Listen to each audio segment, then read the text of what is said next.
Well, how many times these days do you hear people say, "What were they thinking?"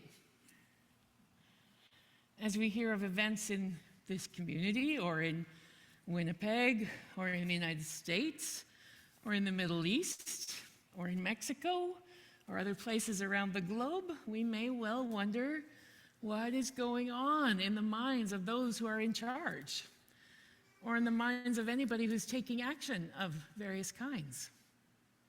What are they thinking? Perhaps it does not match what you would be thinking. Today we are thinking our way into balance. We're putting together balance with the ways that we love God with our minds. And what is interesting about that is that it's really only in our minds that we worry about finding a balance, I think.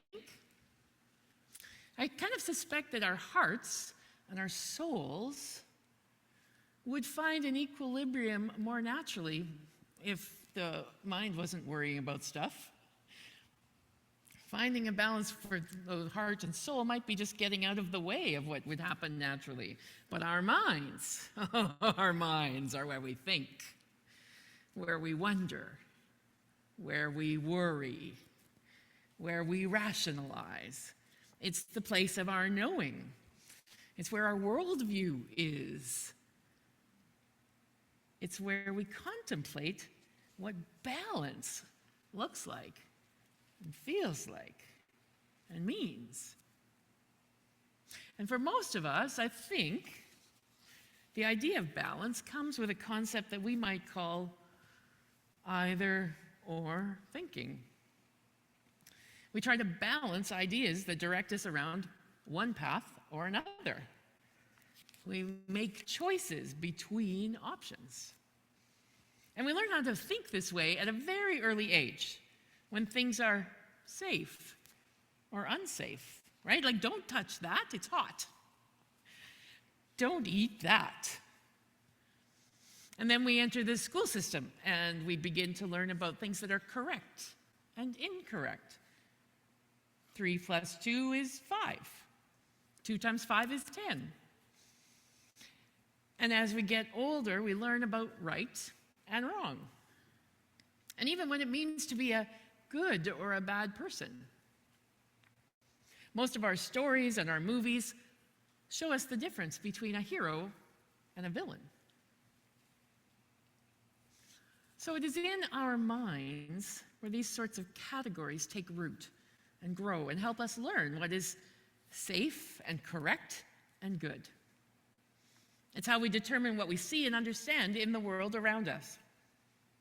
It's how we interpret all of the world events that cause us to wonder, what are they thinking? But our minds are also aware those things can kind of go off the rails, because our minds are the places where we invent thoughts and assumptions, where spinning notions keep us awake at night, where we hold rigidly to our opinions to the point that we will not listen to other ideas. It is in our minds where all the decisions are cultivated that create all of those events we see and read about and call news. I suspect that we are a bit trapped by this pattern of thinking that allows us to cultivate that idea of either or. It encourages us to think that either you are at fault or I am. Either she gets her way or I do. Either I'm a success or I'm a failure. Either you are right or you are wrong. Either it's true or it's not. Either you're with me or you're against me. Either I take mine or someone else will get it. We are not very good at making room for middle ground. We understand black and white. We get that. We don't really get gray. Tim Arnold notes that as we learn about either or kinds of thinking, we learn that when we pick the right answer, we believe that we are also safe and correct and good.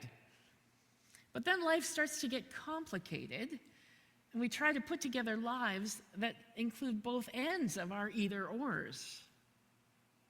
Well, how can we be both task-focused and relationship-oriented? Can we provide critical analysis and provide encouragement? What if we want freedom and accountability? How can we be tactful and candid and truthful and candid, but also being tactful and diplomatic? How do we put that together? Is it possible to preserve stability and tradition, even while stimulating innovation and change? What if you want to thrive at work and at home? And when we think either or, we assume that the only way to balance those things is to treat them like they're at opposite ends of a tug-of-war, or even on the opposite side of scales. But what if these situations aren't right and wrong? What if they're right and right? Our trusted either-or approach that we cling to in order to be safe and correct and good doesn't help us anymore. It kind of hurts us. And I suspect, you'll have to tell me if this is true, but I suspect that when we look out at the world and we wonder, what are people thinking? We see people who are operating in the world in an either-or pattern that has them acting out of only one extreme position. In the Bible, that is exactly the reason that the Pharisees think that they can trap Jesus by asking him to choose which commandment is the most important. Because he'll have to choose an answer that either cares about God or cares about people. And then they will have trapped him, you see. Because if he says God, because of course he's going to have to say the one that says God's most important, then they'll be the ones who are right all along. He'll have to do what they say. But then if he picks the one that cares about people, then he'll be committing blasphemy, ignoring God, which will completely discredit him as a religious teacher, right? And then Jesus' answer to the Pharisees, as they wait for him to say which one wins, turns their assumptions all upside down, and he says, no, it's not about caring for God or people. That's the same thing. The most important commandment needs care of both. Jim Collins describes this exact thing that Jesus is doing, but he talks about it in more secular modern terms. He says it's time to reject the tyranny of the or and embrace the genius of and. He argues that it's important to embrace what we once viewed as opposites as something that goes together, like purpose and profit, continuity and change, freedom and responsibility, discipline and creativity, humility and will, data analysis and decisive action. You get the idea. And we assume, even if we go with him and Jesus on this path, we think, okay, we're on the and train. We'll let go of the or, we're going to go and. And we assume that the only way we can do the and is we have to figure out how to balance them. So far, so good. But we have to be careful not to simplify balance as if it just means, oh, we treat them like they're equally midpoint, 50-50, half and half. Because that's either or thinking just by another name. You don't want to think about half the time about short-term consequences and half the time about long-term consequences, do you? You want to put them together and think about them both at once. I think it was F. Scott Fitzgerald that said, the test of a first-rate intelligence is the ability to hold two opposed ideas in the mind at the same time and still retain the ability to function. Our task is to think about balance not as a noun, perhaps, but what if it were a verb? Imagine the ballet dancer, for example, who is balancing on tiptoes. In their balancing, they might appear to be holding steady, staying still, but really, they're constantly in motion. As they balance, they're transferring their weight back and forth on their toes. Those muscles are in movement. So, if it's not either or, if it's not a destination noun, this balance, how do we discover what that balance looks like? As we try and think our way into balance and figure out how to have balanced thoughts, what does it mean to love God with all our minds? If we think about balance as a dynamic movement that doesn't go half and half, but sorts out how to manage these things all at once, how do we keep from being completely overwhelmed by the ands and get that prevalent disease that is currently in our society all over the place of anxiety as we keep adding and adding and adding? One thing I think is we can remember that the mind is an amazing thing. It can sort priorities. It can imagine new possibilities. It is a place where we can name and claim and think about our values. And this, I suspect, is the key to how we love God with all our minds. Instead of trying to divide up all these components and sort out how much time and attention to give all the possibilities, the first step in the activity of balancing is sorting out what is most important to us. What values do we hold most sacred? Speaking of constellations, what is our North Star? When Jim Collins talks about the genius of and, he also talks about setting priorities. And he says, if you have more than 3 priorities, you have no priorities at all. Because if everything on the list is important, then nothing is truly important.